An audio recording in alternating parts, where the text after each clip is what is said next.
This is a TLC recording. Pride and Prejudice by Jane Austen. Chapter 39. It was the second week in May in which the three young ladies set out together from Gracechurch Street for the town of, in Hertfordshire, and as they drew near the appointed inn where Mr. Bennet's carriage was to meet them, they quickly perceived, in token of the coachman's punctuality, both Kitty and Lydia looking out of a dining room upstairs. These two girls had been above an hour in the place, happily employed in visiting an opposite milliner, watching the sentinel on guard, and dressing a salad and cucumber. After welcoming their sisters, they triumphantly displayed a table set out with such cold meat as an inn larder usually affords, exclaiming, "Is not this nice? Is not this an agreeable surprise?"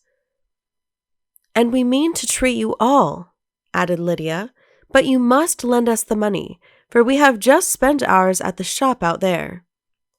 Then, showing her purchases, "Look here, I have bought this bonnet. I do not think it is very pretty, but I thought I might as well buy it as not. I shall pull it to pieces as soon as I get home and see if I can make it up any better." And when her sisters abused it as ugly, she added, with perfect unconcern, "Oh, but there were 2 or 3 much uglier in the shop, and when I have bought some prettier colored satin to trim it with fresh, I think it will be very tolerable. Besides, it will not much signify what one wears this summer, after the Shire have left Meryton, and they are going in a fortnight." "Are they indeed?" cried Elizabeth, with the greatest satisfaction. "They are going to be encamped near Brighton, and I do so want Papa to take us all there for the summer. It would be such a delicious scheme, and I dare say would hardly cost anything at all. Mamma would like to go too, of all things. Only think what a miserable summer else we shall have." "Yes," thought Elizabeth, "that would be a delightful scheme indeed, and completely do for us at once. Good heaven! Brighton and a whole campful of soldiers to us who have been overset already by one poor regiment of militia and the monthly balls of Meryton."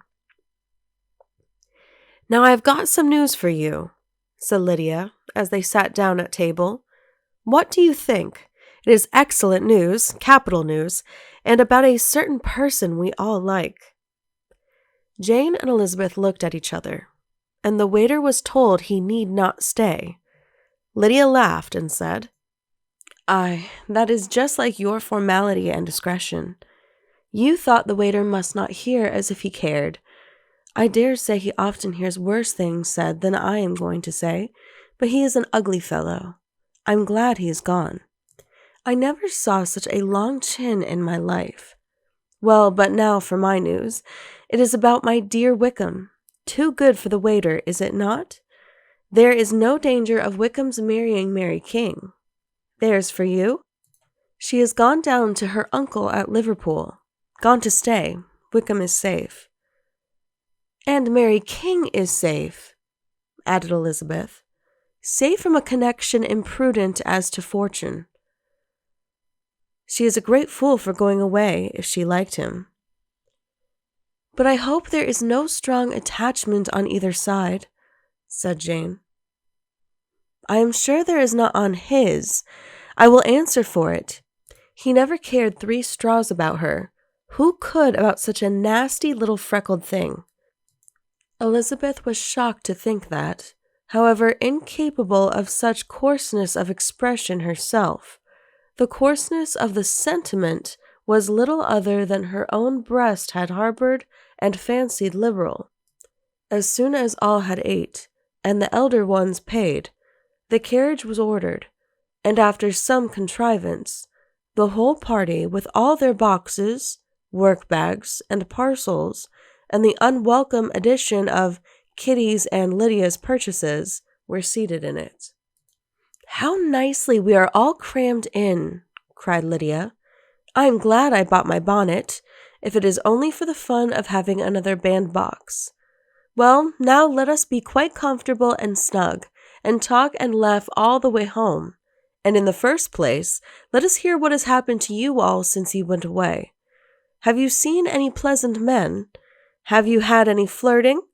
I was in great hopes that one of you would have got a husband before you came back. Jane will be quite an old maid soon, I declare. She is almost 23. Lord, how ashamed I should be of not being married before 23. My Aunt Phillips wants you so to get husbands. You can't think. She says Lizzie had better have taken Mr. Collins, but I do not think there would have been any fun in it.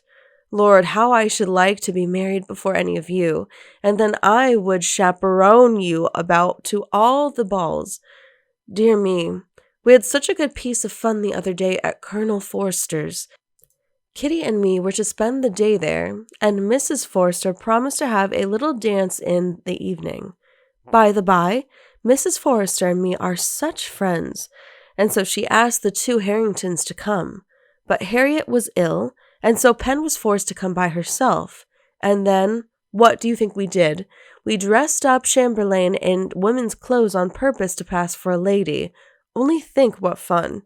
Not a soul knew of it, but Colonel and Mrs. Forster and Kitty and me, except my aunt, for we were forced to borrow one of her gowns, and you cannot imagine how well he looked. Well, Denny and Wickham and Pratt and 2 or 3 more of the men came in. They did not know him in the least. Lord, how I laughed, and so did Mrs. Forster. I thought I should have died, and that made the men suspect something, and then they soon found out what was the matter. With such kinds of histories and their parties and good jokes, did Lydia, assisted by Kitty's hints and additions, endeavor to amuse her companions all the way to Longbourn. Elizabeth listened as little as she could, but there was no escaping the frequent mention of Wickham's name. Their reception at home was most kind. Mrs. Bennet rejoiced to see Jane in undiminished beauty, and more than once during dinner did Mr. Bennet say voluntarily to Elizabeth, "I'm glad you have come back, Lizzie." Their party in the dining room was large, for almost all the Lucases came to meet Maria and hear the news, and various were the subjects that occupied them. Lady Lucas was inquiring of Maria after the welfare and poultry of her eldest daughter. Mrs. Bennet was doubly engaged, on one hand collecting an account of the present fashions from Jane, who sat some way below her, and on the other retailing them all to the younger Lucases, and Lydia, in a voice rather louder than any other person's, was enumerating the various pleasures of the morning to anybody who would hear her. "Oh, Mary," said she, "I wish you had gone with us, for we had such fun. As we went along, Kitty and I drew up the blinds, and pretended there was nobody in the coach, and I should have gone so all the way, if Kitty had not been sick. And when we got to the George, I do think we behaved very handsomely, for we treated the other 3 with the nicest cold luncheon in the world, and if you would have gone, we would have treated you too. And then when we came away, it was such fun. I thought we never should have got into the coach. I was ready to die of laughter. And then we were so merry all the way home. We talked and laughed so loud that anybody might have heard us 10 miles off." To this Mary very gravely replied, "Far be it from me, my dear sister, to depreciate such pleasures. They would doubtless be congenial with the generality of female minds, but I confess they would have no charms for me. I should infinitely prefer a book." But of this answer Lydia heard not a word. She seldom listened to anybody for more than half a minute, and never attended to Mary at all. In the afternoon, Lydia was urgent with the rest of the girls to walk to Meryton, and to see how everybody went on. But Elizabeth steadily opposed the scheme. It should not be said that the Miss Bennets could be at home half a day before they were in pursuit of the officers. There was another reason, too, for her opposition. She dreaded seeing Mr. Wickham again, and was resolved to avoid it as long as possible.